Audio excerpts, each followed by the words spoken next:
Hello and welcome to the Hollywood Critics Association's Foundation After Show. Each week on this show, we will discuss the latest episode of the Apple TV Plus series based on the beloved science fiction novels of the same name by author Isaac Asimov. I'm Jami Philbrick, entertainment journalist and critic for We Live Entertainment, and a member of the Hollywood Critics Association.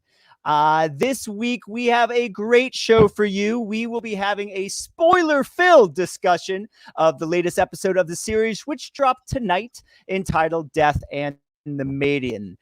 But first, allow me to introduce, as always, my co-hosts, Yael Tygiel and Nikki Fowler. Hey! How are we doing this week? Wonderful. Hey, guys. Awesome. We have a special surprise this week. We have a guest. I would like to welcome James White from Empire Online. Hey, Hi, James. Hi, everybody. Hello. I've never been described as a special surprise before, so that's nice. You are a special surprise and a surprise for the audience to have you here. Tell everyone a little bit about yourself, James, real quick. Well, I'm a fellow member of the Hollywood Critics Association. I write generally for Empire Magazine and Empire's website, empireonline.com, quick plug. I am a gigantic sci-fi nerd, and I generally watch far too much TV than is really healthy for me. Yeah. Let me ask you real quick before we jump into the talking about the show tonight. But I assume you've been watching the series up until tonight. What were your thoughts on the first 5 episodes? I have. I've been really enjoying it. I read the books when I was a teenager, so that was approximately 6,000 years ago, which feels fitting for the show. And you know, I was a fan of Asimov growing up. I liked his stuff, but I thought the show. I worried about the show before it ever aired. I worried that it might not work. And honestly, I love the changes they've been making to it. I love how they've been adapting it. I love the characters. I'm an especially big fan of the various empires. Brother Dawn, Brother Day, Brother Dusk, all that kind of nonsense. And yeah, I've really been enjoying it. And the scale of it looks like they've spent every single dollar in the world on this show. It's amazing. Yeah, absolutely. I think you're going to get along with us just fine, James. You're going to fit in just fine today. And you're going to join Nikki as our resident novel expert. So you can kind of tell us a little bit about what we don't know that might be coming. But let's just jump right into the show. Quick recap. I'll do real quick here for everyone. Brother Day traveled from Trentor to crush religious uprisings throughout the galaxy in this episode, while Brother Dawn sort of comes to terms with his own existence. Meanwhile, Salvor has her hands full trying to stop the Anacreon's attack and discovers their true endgame just as the Empire arrives to help, and she suffers a profound personal loss. So a lot going on in this week's episode. Let me start with Yael. What were your thoughts on this week's episode and kind of where the story is progressing this week? I think this was my least favorite episode. I was not a big fan. I was mostly bored and confused, which I feel like I haven't felt since the premiere, which I was confused in that one. I haven't been as confused. And so this episode had a lot in it that I am waiting to see where it's going. I think that the Salvor story, I think we're getting a lot more and I'm understanding a lot more, and I enjoy that. But I feel like I've lost interest in the clones and this Brother Dawn situation where he's now colorblind, and that's never happened before. And I don't care. I'm sorry, I don't mean to say it, but I don't. This episode wasn't the one for me. Well, that's really interesting. I've often said on this show in the last few weeks on our podcast that what I was, especially in the first few episodes, the sort of the Empire and kind of the intrigue with the clones and what was going on was some of my favorite stuff. I actually have to agree with Yael this week. Like, I was not as interested in kind of what was going on with them. Now, I don't know if it's because I still am interested in, I love Lee Pace and his performance. So when he is the current brother Day. Like, that's interesting to me, and I can kind of follow along. No offense to the actor, but the guy that's doing the teenage Dawn just isn't. It's not speaking to me. It's not catching me as much as some of the other clone stuff that we've seen. So that's really interesting. James, let me let you get in here. And what were your thoughts on this week's episode? I think I was a little bit more up on it than Yael was. I do have to agree a little bit on some of the Brother Dawn stuff. I have an inkling of where some of this might be pointing towards with the little revelations about him, which it feels like this is a lot of setting it up to be explained later down the line. It'll maybe have an impact later down the line. We'll have to see. Yeah, I have to agree a little bit about the performance. He's a little bit of a blank space sometimes. He's fine, but he's not particularly compelling. I enjoyed more of the Salvo stuff. I enjoyed seeing what the Anacreons are really up to and seeing how they react. I have to say the one bit that did get to me was a certain death, which I know we probably won't discuss just yet, but certain death, really made me think, why would you kill that person? He's one of the best actors on the show. But anyway, as for the Lee Pace stuff this week, it put me in mind more than anything of Game of Thrones. I don't know whether it was the desert planet aspect of it or the religious wrangling, but it did remind me of sort of Game of Thrones, of power struggles and people making speeches to try and get themselves into situations or out of situations.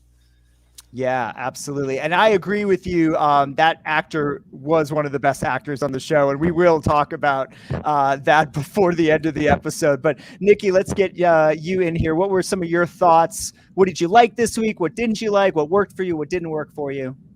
Yeah, with this episode, with what you're saying about the new brother Dawn, I did kind of feel that same way at first. I'm like, this is, almost, it was a little boring at first, but then as we got into it, he's playing a clone. He's playing a young, confused clone that is glitching and just testing the waters. And he's very gullible, and I think he's doing that well. I think he's playing that role as this, naive, gullible, young man or young clone very well. So I still feel, like I've said in other episodes, I feel everything is with intent. And as,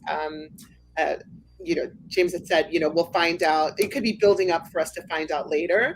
I loved the Maiden story and the different moons, and they threw Doll in there. I believe that's Doll from the book. And Tania Miller, I think she's a really great actress, and I love this smizing going on between her and Lee with this power struggle, and I'm looking forward to seeing that play out. So yeah, and it's giving me, religion and spirituality versus politics and dictatorship, which, I said, we're seeing with the Anacreons, the Synax, people of Synax, kind of mimicking them with their religious power and struggle with, Day and, their dictatorship struggle. So I like the parallels. I'm kind of liking it all. So. Yeah, and one of the things that I do like, I want to mention about sort of the first part of the episode and with the Empire and the clones is I do really like the relationship between Desmorel and the clones, right? So whatever her relationship is with the current Dawn, and then obviously we see some sort of conflict with the current Day, and so I like that character a lot. And it is interesting, the colorblind thing. I mean, that didn't just get thrown in there. That there's a purpose creatively that I think that's going to come back to haunt him in a sense, to that character. So that'll be interesting to see what plays out with that next. And I really enjoyed a lot of the stuff that we got to see on Terminus. I love the crisis, the action, sort of the ineptitude of some of the people of the Foundation and the Empire, and the idea that Salvor is really, she's the one, right? She's the one that knows what's going on and how to sort of course correct some of the things that the Foundation are doing. So James, what were some of the aspects of this episode that made you think oh, I kind of got an idea of maybe where this is going. That's something that we might discover later. Like, are there any, and is there anything that you sort of, your knowledge from the novels sort of is able to help inform? Well, I really can't claim to be the world's biggest expert on the novels because, like I said, I read them, about 1,000 years ago.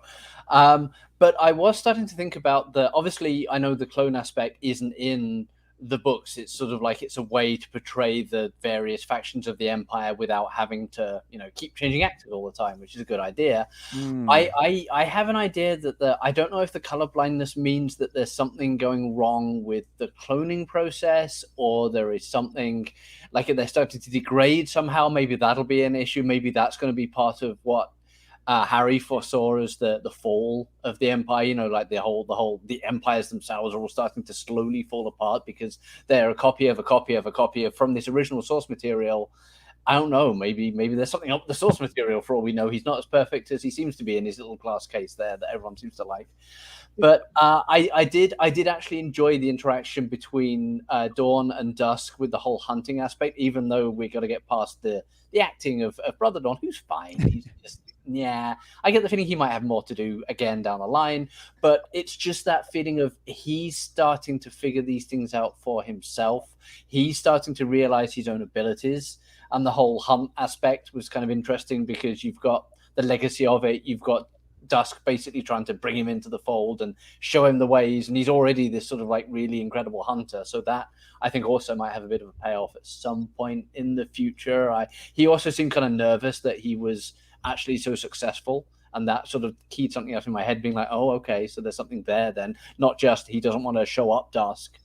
But yeah, that was kind of interesting, and I'm wondering where the whole, where he's going to go with Azura and this whole sort of the gardener aspect and this little romance be literally blossoming among the flowers. So yeah, we'll see. Yeah, I don't think that relationship's gonna go well. That's just a guess here. I don't think. I mean, I would be if I was in the bushes, I'd be like, run, telling her. Nikki, was there anything you picked up on in this week's episode that makes you sort of think, oh, okay, that's where we might be going in the future? There was so much. Not sure. I wanted to say one thing about the Demerzel relationship with Lee and her loyalty to this Maiden world versus her loyalty to the Imperial Kingdom. I don't know if you guys picked up on that energy, where she was bowing before for the Zephyr Opal, and I just found that interesting. I just wanted to say that while you were mentioning Demerzel.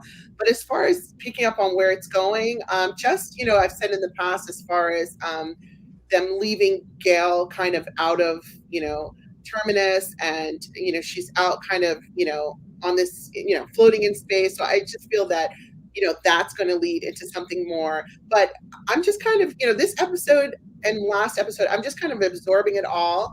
I don't have any clue on where they could be taking all of it, outside of what I've already previously mentioned. Yeah, and you just reminded me about the scene, the funeral scene, and we see this character. I'll just sort of call her a politician, right? Is she sort of she's not the one that the Empire would like to be the next ruler of that planet, but it sort of seems that that's who the people want. And I thought that actress was absolutely excellent. She had that beautiful monologue that she gave, and you could really tell, like you mentioned with Desmeril, she bows, everyone bows, and Lee Pace is just standing straight, and like you can tell, like, what are you doing? You should be bowing for me. So I thought that was great, and I would think that there's going to be some stuff kind of in that. I don't think we've seen the last of her. And James, what you were saying was really interesting also about the idea of maybe the colorblind is the beginning of seeing the cloning process. Not Yael, you're bowing your head. Yeah, nodding your head. Do you agree? Do you think that's where they're going? I think James pointed out that maybe that is the fall that they're discussing, and I think that's so interesting. especially because we also get to see that, not flashback, but when Salvor gets to see and be in Gale's position in the situation, we understand a lot more about Seldon's death and get what actually happened. So I think that there's, the fall of the Empire could mean a lot of things. And I think that it's so interesting. And James brought up a really great point that maybe it is then degrading. And that's very interesting. So I'm really excited about that. And I love that, we talked about it before, that Seldon manipulates the truth. We've talked about it pretty much every episode. Right. Well, so that's a great segue to our, James, this is an ongoing question I ask every week. Is this Seldon's plan? James, I'll ask you, is this Seldon's plan? Is this all part of Seldon's plan?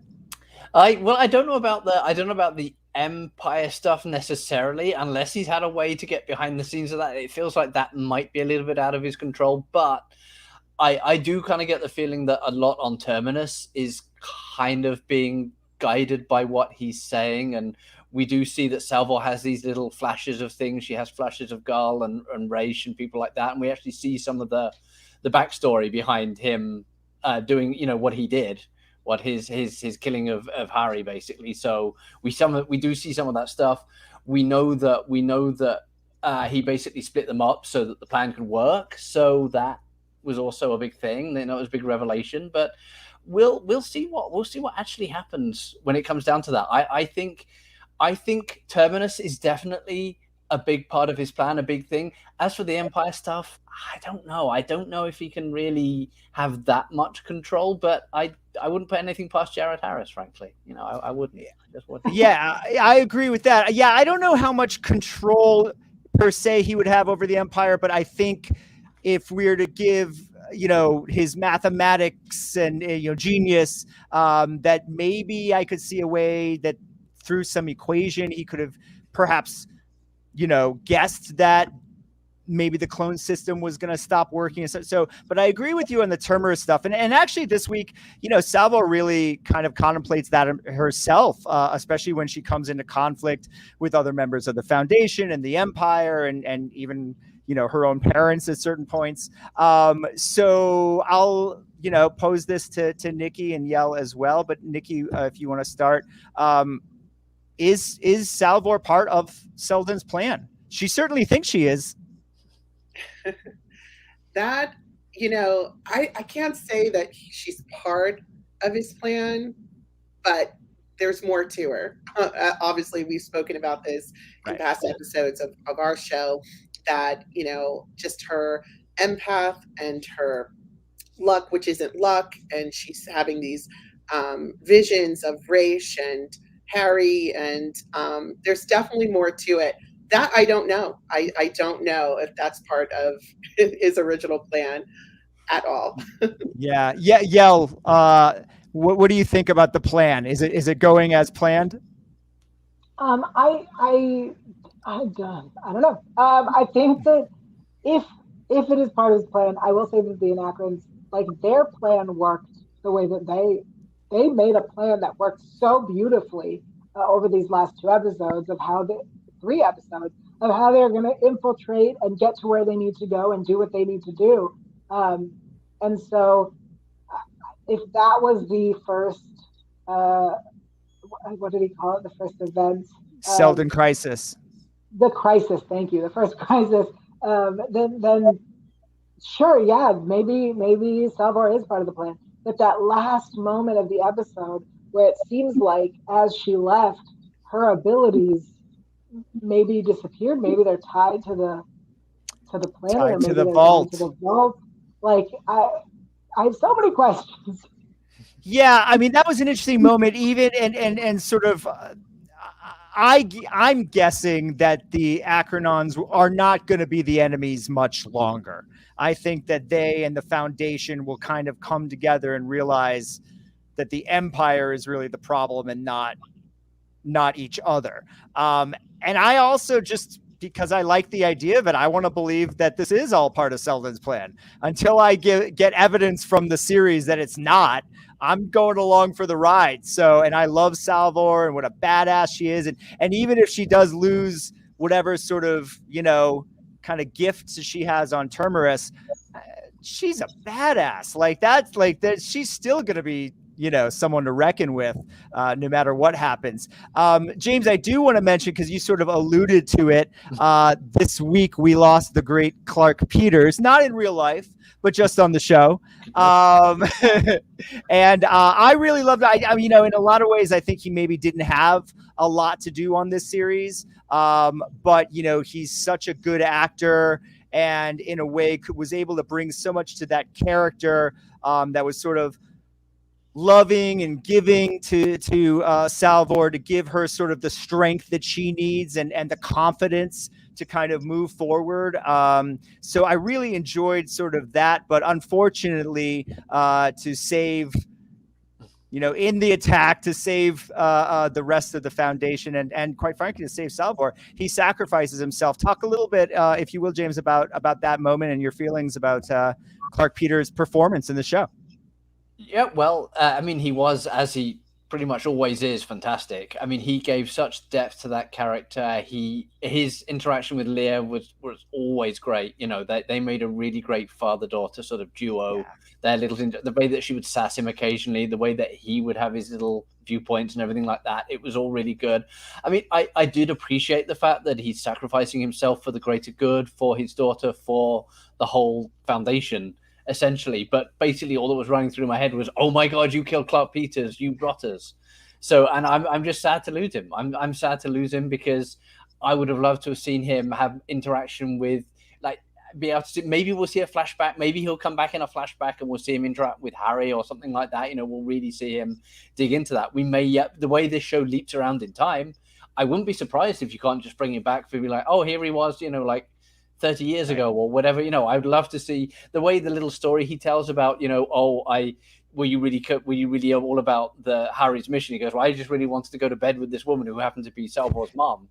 And it's, it's such a great little note for his character and such a lovely little performance from him that I'd love to see more of maybe those early days, if they can do that, if they can maybe go and show what he did back in the day a little bit, or maybe they'll flash back to a couple of moments on the ship if that becomes important, right, for the voyage and things like that. So yeah, I'd like to see more of him, but I'm grateful for what he gave us. Clark Peters is maybe the only actor on Earth that could say that line and not sound creepy, right? That could actually say that line and like it comes off sort of sweet. So Clark Peters, I'll just give both Nikki, if you want to, anything you would like to say about his performance and Yeah, James summed it up. All the tidbits that James mentioned. He really had a heartwarming character. He played the father role wonderful, and the chemistry, as James said, was really great between him and Leia. So yeah, he couldn't have said it better. Well, and Yael, let me pose this to you about Clark Peters. This is a ballsy series in that you've already killed off 2 of the 3 name actors on the show, right? So short of Leap, I mean, we got rid of Jared Harris in the 2nd episode. Now we're lost Clark, and arguably Lee Pace is the only other, before this series launched, really big name actor who's on the show. That's pretty ballsy for a series to do, for a new series to do. What do you make of that? I mean, I'll throw you one better. The actor who plays Raish was the star of How to Get Away with Murder. Right. And was, of course, on Harry Potter. But, That's right. That's right. Also killed off. I think this show is ballsy. I also will say, I think Salvor's father's death was not a surprise. Like, I wasn't surprised. Right. It was a noble death, and it seemed perfect within the story. But I appreciate that it wasn't a surprise. I feel like none of the deaths have been like, oh, I didn't see that coming. Yeah. Right. And to that larger point, this is a show where, I mean, they really have taken every opportunity to go in the opposite direction of whatever you assume this series would be. I mean, even from the very beginning, killing off Jared Harris's character in the 2nd episode, quite frankly, making it look like Gail was gone after the second episode, right? Like the show has done a lot of really brave things, I think, for especially for a brand new series like this, to take these chances. Nikki, do you see it sort of the same way, that the series is really taking every opportunity to be as different of a television series as it can be? Yeah, absolutely. It is very brave to do that, but I feel Lula Bell is really, well, she's returned, but I feel that she's going to be consistent through this, and I feel she's holding it. There's phenomenal actors that we know, but a lot of new ones that are just, really, really strong. So I think the whole cast is just really strong, and it kind of leans, I don't know if James has the same thought after, reading the books, but, the characters kind of go in Asimov's work. So I think it's really creative how they have these characters, dipping in, maybe dipping out, maybe dipping back in. But it's still, they had to have characters do that to keep us, intrigued for however many seasons that we have Foundation for. But so it's definitely very creative. Yeah, absolutely. Well, real quick, we have a couple of minutes left. We'll just go around the horn. We'll start with our guest, James. Just any predictions for episode 7 for next week? I'm trying to think. Well, I think you, Jamie, were kind of spot on when you say that the whole relationship between brother Dawn and Azura probably not gonna go great, if you ask me. I'm not sure either of them are gonna come out of that with hearts and flowers and celebration and everything. I mean, purely the difference, the upstairs, downstairs, how kind of aspect of it might come into play. Either that or just something's going to go horribly, horribly wrong, because that kid just cannot catch a break, frankly. He just can't. That's going to happen. I think I'm fascinated to see the Anacreans actually get their plan going and start doing ship stuff and things like that, and maybe they actually go off into space and do something fun. I'd like to see that. That sounds like it could be a load of fun. And honestly, if I had one big complaint about the episode, and I know it's something I think that all of you kind of shared, is it felt a little bit like not filler exactly, but sort of like filling in points to get to other places. Like giving us little teasers to go to other places, setting up things on the Maiden, setting up things on with Brother Dusk, or Brother Dawn rather, and Brother Dusk. So it feels a little bit like that. Maybe it's like a waypoint episode, and maybe next episode it'll all kick back into gear, and we'll be like, oh, can't wait for this, and oh, that was amazing, and oh, that thing blew up, and oh, that person died, because half the cast is going to die next week. No, I don't know that. That's fair. It was a bit of a setup episode. I do agree. Nikki, any predictions?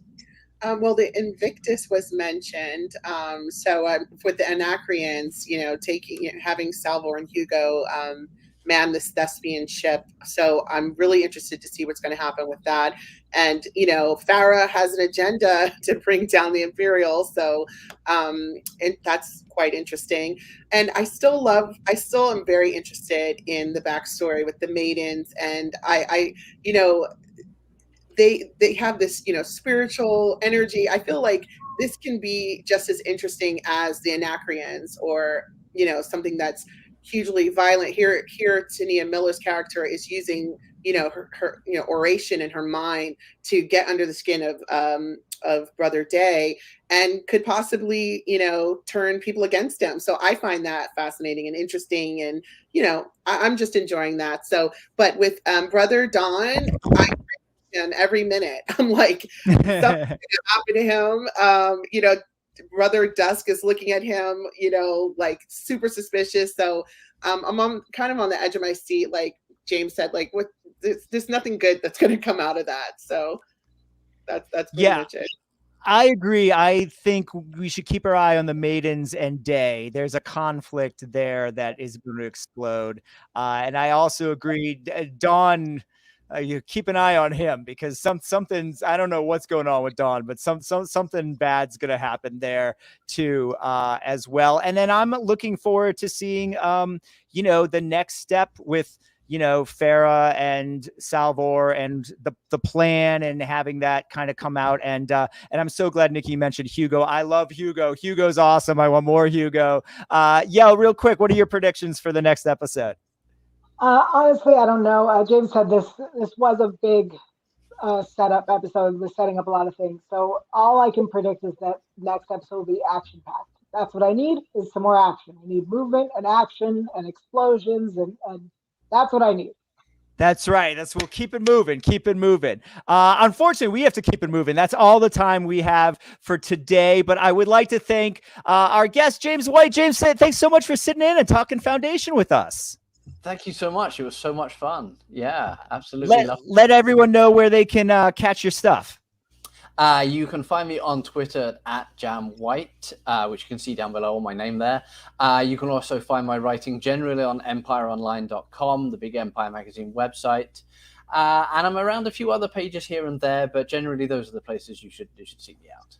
Excellent. And Yael, where can everyone find you? I'm everywhere at Yael Tygiel. That is YAELTYG. IEL. You can find me on this channel on Wednesdays on Hollywood Approved. You can find me on Conversation on Sundays talking about Law and Order SVU on a podcast called Law and Order S Review. But there are other places to find me. Just check me out on Twitter and I'll tell you where. Awesome. And Nikki, where can everyone check out your stuff?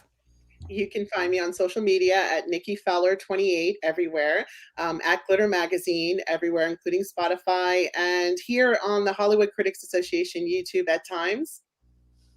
Yes, absolutely. And you can catch me on Instagram and Twitter at Philbrick, or my name on Facebook. Thank you very much for watching. And we want to remind you to please make sure you hit that subscribe button, you like this video, and you tune into HCA's Foundation After Show every Friday at 12:01 a.m. Pacific time and 3:01 a.m. Eastern time. We will all see you back here next week. Until then, have a great one. Bye, guys. Bye. Bye.